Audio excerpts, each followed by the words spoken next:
What have you noticed in this past month? Because it actually has been a month. What have you noticed that is something you believe will still be effective for you as a professor once we get back to the way things used to be?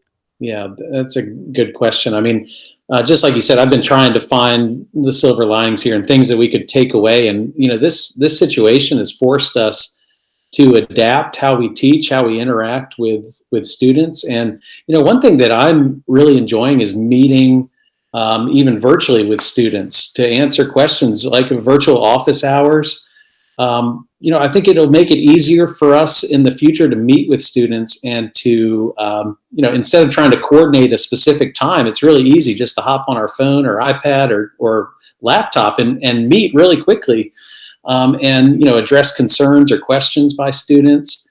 One thing that we're having a good time doing as well that I'd like to keep on doing in our physical therapy program, once a week, students are meeting with me and we're having virtual art museum tours. So, so many art museums around the world have opened up their collections. And so we're choosing a different art museum to visit every week. And so we've gone to Paris, we've gone to Amsterdam, we're going to Chicago this afternoon, and we visit art museums and look at art together. So take me through that. I'm just really curious about that. So you just present your screen or of a website, basically? Yeah, I choose some paintings for us to look at. I download a high resolution photo from the website and just choose some interesting art pieces. And there's a lot of great literature that shows that students in health professions, and really students of any type, can really benefit from looking at art. It improves observational skills, it improves empathy, it reduces stress, it improves communication skills. And it's so fun because students, they don't have to have any experience with art. I don't really have any experience with art. All you need to do is be curious and look at this painting and what's going on, and just observe details. And it's so relaxing, and we have a great time. We have a lot of laughs, and so it's a great time. I enjoy that. So I hope we'll continue to do that even beyond. I do want to kind of move on. You mentioned photos. I want to talk about something that kind of sparked the idea of having you on the podcast. Was you and I are Facebook friends, and I think you may have tagged me so I would see it, but some really fantastic photos from way back in the day when then Lynchburg College had football. Can you explain for the audience more about that? Yeah, so it was my second cousin. His name is John Paul Sidner, and he's a professor at Emmanuel College in Boston. He teaches religious studies, and he had tagged some photos of his grandfather, Clement Sidner, and there were some photos not only of him in uniform for the Crimson and Gray, as they called it, but also some newspaper clippings, and it was just breaking down some of his accomplishments. I think I looked; it was the 1929 season at Lynchburg College, and he would be my great uncle. Yeah, no doubt. The tradition of clipping those eagles' wings started a long time ago. May it ever continue. Hey, I had a question that I haven't looked up to find out, and maybe from the photos or from talking with your cousin. Do you know where they played back then relative to where we are now? I don't. I got the idea. It just said the stadium, and I don't know if that was City Stadium. I don't know if it was what is now Schellenberger. I've seen old photos when Lynchburg College did have football, and it was on Schellenberger, but I'm not sure if it was the same stadium they were playing in. I wish I knew. Joe, here's something for you too. That I'm a University of North Carolina basketball fan, and I was looking through it's a coffee table book about history of UNC basketball, and I noticed that UNC basketball played their first ever basketball game against Virginia Christian College. Really? Absolutely. Yep. So, and I've never looked into it too much, but I don't know of any other Virginia Christian colleges. So yeah, I wouldn't know either. I mean, we certainly claim that, as a big part of our history. So That's fantastic. Thanks for sharing that with us. Now we got to go do some more research. Exactly. That's fantastic. The last thing on my list is to talk about something that you're famous with, and that is your bow ties. I think it might have been a couple years ago. You and I had a brief conversation about it, and I don't know if you still do. I mean, do you still have a social media account for bow tie stuff? Oh, I do. Yeah, it's Formal Fridays. I'm on Facebook. It's Formal Fridays. I'm on Instagram. It's FF Bow Ties, and it keeps me busy, Joe. I mean, I probably make about 3 to 4 bow ties a night. It's slowed down a little bit, since we've all been in quarantine. I guess people aren't wearing their bow ties as much just in their own homes.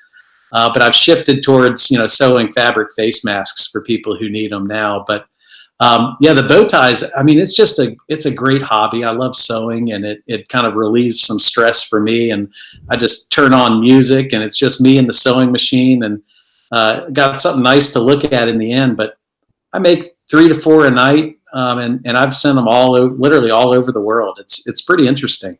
I had no idea that you actually made them. I didn't know. I thought they were just something that you like to wear. Where did that inspiration come from to start making them? I was spending too much of my own money on buying them. So it was, we've always got that nice long holiday break, and sometimes a month or more. And I've always tried to learn some sort of new skill. And there was one time I was in a Goodwill. I think I was actually looking for old records or something in Goodwill, and there was a sewing machine there. And I'd heard so many people say that sewing bow ties isn't that hard. It's a kind of a beginner project.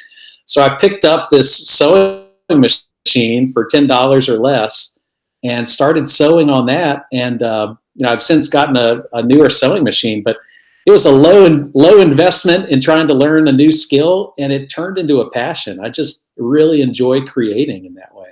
It's incredible how that just pops into your head one day or into your life, and here I'm going to do this now. I love that kind of stuff. The next thing I'm curious about is, have you always preferred bow ties over a longer necktie? No, it wasn't until I think it was 2013. I started wearing bow ties, and before that I'd worn neckties, but even then, like, not really to teach or anything like that. I think I went to a wedding in the spring of 2013, and it was just a clip-on bow tie, but I kind of liked the way it felt and looked, so I was like, I need to try this. So I got one that I could tie myself, and I think I wore it on a Friday, and a student, Allison Black, who was the Somerville Scholar that year, or later on anyway, before she graduated. She was a great student. She goes, Dr. Blair, I love the bow tie. I think what you should start doing is wear one every Friday and call it Formal Fridays.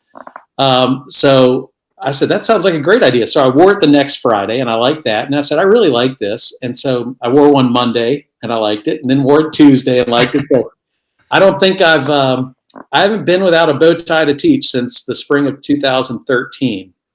And it was all a student's inspiration. Well, we invite anybody that's listening / watching to follow you on there. And I have one last question.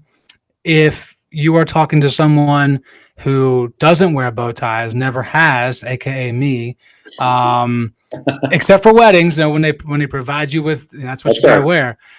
Those are much easier to put on, obviously. What is the selling point? Why should someone like myself consider the bow tie look? It's unique. I think it makes you stand out. There's so many neckties out there. Bow tie, people do a double take. It's an instant conversation starter. I mean, no matter where I wear it, someone will say, oh, I like your bow tie. And then you can either say, oh, I made it myself, and that's a nice conversation. Or, I mean, it's not something people see all the time. So, the other thing that I like about it, teaching anatomy, Joe, is that it doesn't hang down.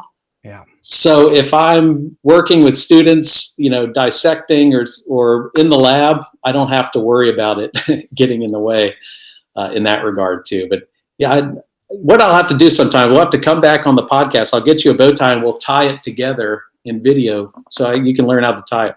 That's a great idea. I would love that. I mean, why would I learn from anybody else? Let's go with a guy who's been doing it for 7 years. It makes a lot of sense. I definitely want to do that again. Love to have you back on the podcast. Thank you for continuing to still push through and teach our students, and bring in a little bit of a different conversation and energy to the podcast this week when we all need to just break out and hear something else. So thanks so much, Dr. Blair. Joe, the pleasure's all mine. And like I said earlier, I really appreciate all you do for the university and the energy you bring and the excitement you bring over sports at Lynchburg. You're one of a kind.